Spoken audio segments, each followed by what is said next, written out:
At 2:47 a.m. on September 12, 2023, retired nurse Margaret Williams was sleeping peacefully in her suburban home, completely unaware that someone was quietly cutting through her kitchen window screen. What happened next would prove that sometimes our greatest protectors come with 4 legs and a heart full of unconditional love. This is the story of Buddy and 7 minutes that changed everything. Margaret Williams, 67, lived alone in a quiet cul-de-sac in Millfield Heights. Her husband had passed 2 years earlier, leaving her with memories, a modest pension, and Buddy, a 6-year-old golden retriever, who had been her constant companion through grief and recovery. To any observer, Margaret's house seemed like the perfect target. A single, elderly woman living alone with a routine as predictable as clockwork. Every night at 10 p.m., she would turn off the front porch light and lock up. By 11 p.m., the house would be dark except for the soft blue glow of her bedroom television. What those observers didn't know was that Buddy had developed a peculiar habit since Margaret's husband died. The dog refused to sleep in his usual spot by the fireplace. Instead, he had taken to sleeping in the hallway positioned perfectly between Margaret's bedroom and the rest of the house.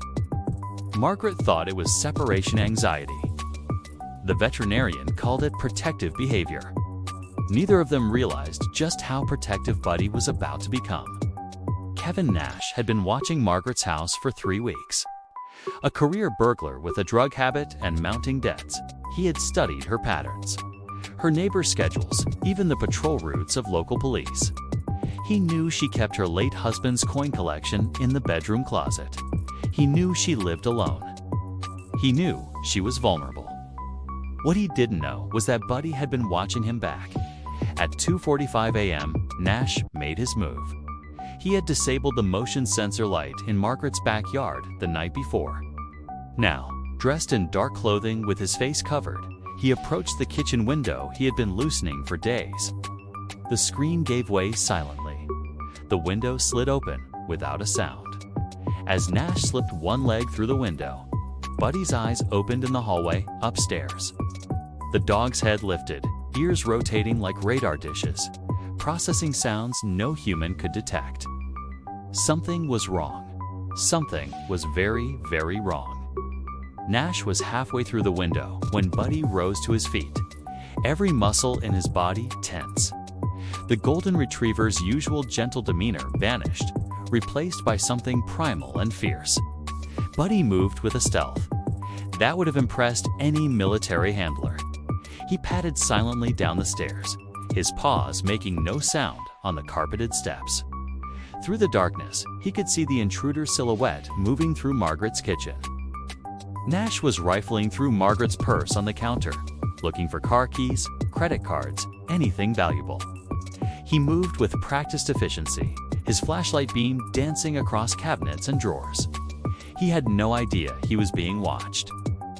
Buddy positioned himself in the doorway between the kitchen and living room, blocking the intruder's path to the stairs to Margaret to escape. The dog's training from puppyhood kicked in.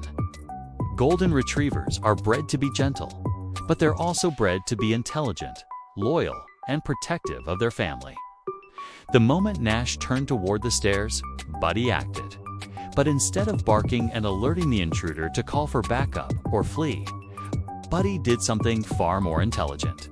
He remained silent and simply waited. Buddy had positioned himself perfectly. Nash would have to get past 75 pounds of muscle and determination to reach Margaret or escape through the front of the house.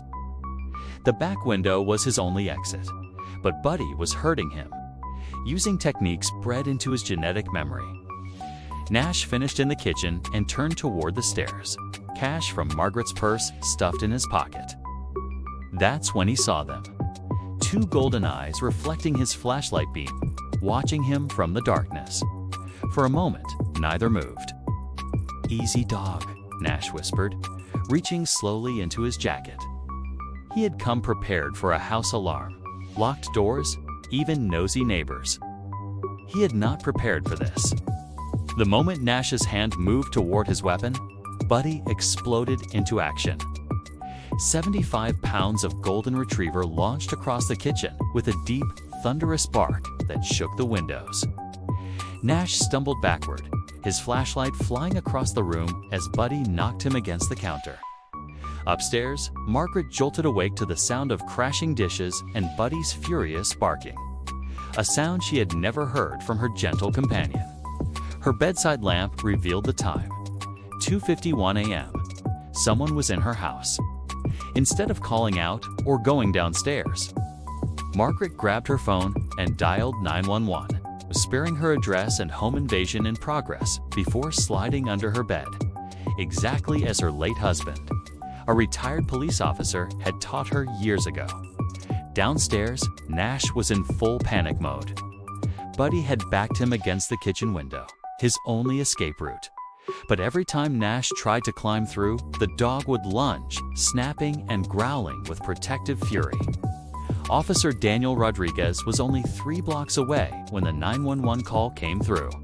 He killed his sirens 2 streets over and approached Margaret's house in darkness, exactly as protocol demanded. What he found was a scene of controlled chaos.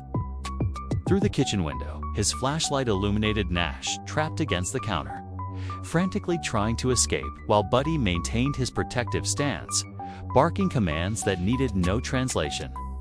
"Stay back, stay away from my family." Rodriguez called for backup, then made entry through the unlocked back door Nash had used. "Police, don't move." The officer's voice cut through Buddy's barking like a knife. Nash surrendered immediately, hands raised, babbling about just wanting to get away from the crazy dog. As Rodriguez cuffed the intruder, Buddy finally quieted but remained vigilant, positioned between the stranger and the stairs leading to Margaret. When Margaret finally came downstairs after Rodriguez called the Eau Claire, she found Buddy sitting at attention in the hallway, tail wagging tentatively, brown eyes seeking approval. Had he done good? Had he protected his family? Margaret dropped to her knees and wrapped her arms around Buddy's neck. "Good boy," she whispered, her voice breaking. "Such a good, brave boy." The investigation revealed that Nash had been responsible for a string of burglaries targeting elderly residents living alone. He had studied their habits, their vulnerabilities, their routines. But he had made one critical miscalculation. He had underestimated the bond between a woman and her dog. 2 weeks later, at a ceremony attended by the mayor and police chief, Buddy received the city's first ever civilian hero award for animals. As Margaret pinned the small medal to his collar, Buddy sat perfectly still, somehow understanding the solemnity of the moment. Officer Rodriguez, who had responded that night, spoke to the gathered crowd. "In my 15 years of police work, I've seen many heroes. But I've never seen anyone, human or animal, control a dangerous situation with such intelligence and restraint." Buddy didn't just protect Margaret that night. He captured a criminal. Today, Margaret and Buddy still live in the same house, but now the neighbors all know their story. The mailman always brings extra treats. The local police patrol makes sure to wave when they pass by. And every night at 11 p.m., when Margaret turns off the TV and settles into sleep, Buddy takes his position in the hallway, still standing guard, still protecting his family, still proving that love is the strongest security system ever invented.